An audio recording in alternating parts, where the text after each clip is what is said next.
Assalamualaikum warahmatullahi wabarakatuh. Rusia sementara pabrik pupuk itu adanya di Rusia dan Ukraina, dan kemudian Pak Jokowi loh kok, ini fakta katanya. Yang kedua, ternyata di luar itu kemudian ada video yang beredar viral. Para petani itu pada keluar meninggalkan arena pertemuan itu dan menjebol, karena tadinya nggak boleh keluar, mereka jebol itu pagernya Gor Satria di Purwokerto. Yang namanya pupuk itu bahan bakunya berasal dari Rusia dan Ukraina. Jangan diwu. Jangan diwu. Jangan diwu. Ini ada mau keluar, mau dibuka orang-orangnya. Ayo, ayo. Mau keluar. Rame sekali. Iya, keluar semua. Tidak bisa dipertahankan. Keluar dari kos, pintu jebol. Ayo, panas banget. Korban.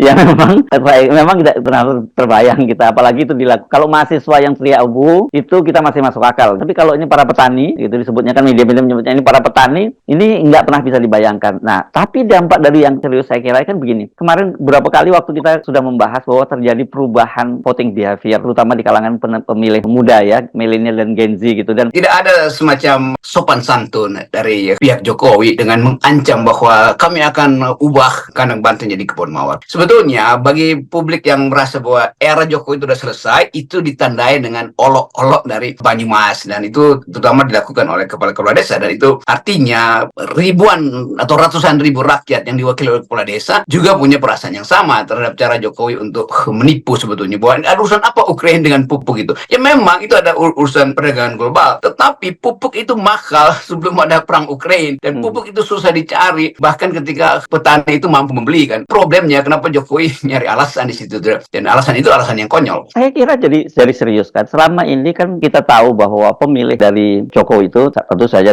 selain PDIP itu basis di kelas bawah ya, di kalangan masyarakat pedesaan begitu ya. Yang kemarin itu yang kelihatannya keluar itu bukan hanya kepala desa tapi juga para petani, karena ada salah satunya persoalannya katanya dipicu para petani ini tahu bahwa di luar yang tadi di dalam itu ya, bahwa para kepala desa itu memang mendapat uang saku untuk dimobilisasi datang ke situ, sementara mereka nggak dapat. Dan itu ada buktinya, salah satunya Kecamatan Aji Barang gitu ya, keluarkan surat edaran. Ini beredar luas di media sosial yang menjanjikan untuk uang saku yang hadir di sana. Tapi artinya sekarang pun kalau dulu kan kita mungkin tidak membayangkan bahwa orang itu harus dimobilisasi untuk bertemu Pak Jokowi gitu, apalagi Jawa Tengah ya. Mungkin tanpa diongkosi segala macam, ketika PDIP masih sangat solid sama mereka akan berbondong-bondong datang gitu. Sekarang bahkan Pak Jokowi harus mengumpulkan massa itu dengan mengiming-imingi tadi uang saku dan sebagainya. Tapi pun itu tidak bisa menahan mereka untuk keluar dari area pertempuran. Saya kira serius ini Bung Rocky. Grassroots-nya mulai dia tinggalkan grassroots ya. Ya itu sangat serius. Karena ini soal wong cilik, soal grassroots yang mengidolakan Bung Karno. Bung Karno kemanapun dia pergi, bahkan orang bisa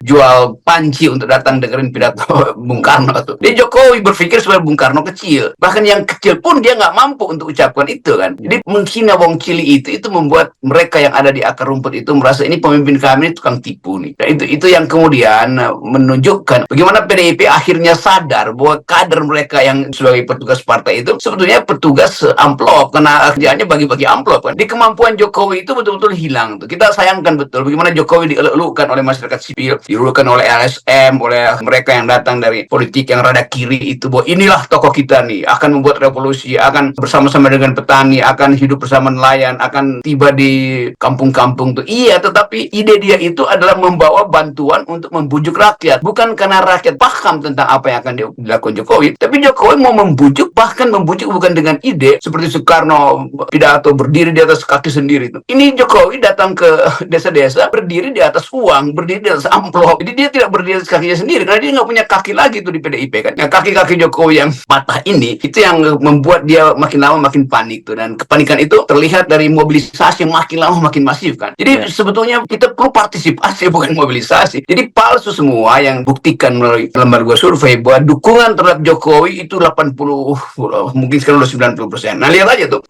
Itu artinya udah habis usaha Jokowi. Wassalamualaikum warahmatullahi wabarakatuh. Terima kasih.